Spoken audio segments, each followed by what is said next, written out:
If you're facing an error in FL Studio or just want to reset it to the default settings, there are two ways to do this. If you can open FL Studio, start by going to the top menu bar and click on Help.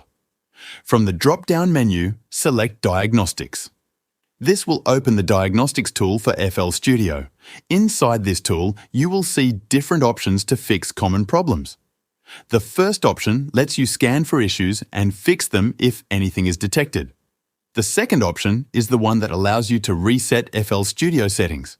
You can also reset your user data folder or repair a broken project from here.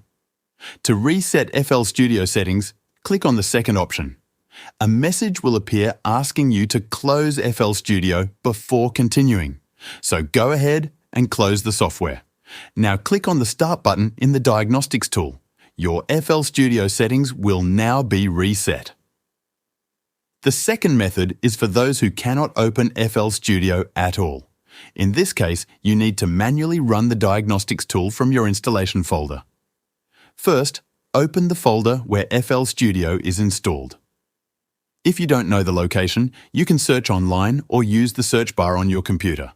Once you are inside the FL Studio folder, look for the folder named System. Open it, then go into the Tools folder. Inside, you will find several FL Studio tools. Look for the Diagnostics folder and open it.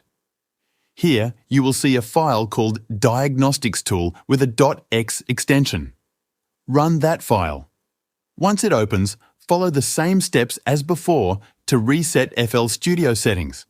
That's all you need to do to reset your settings in FL Studio.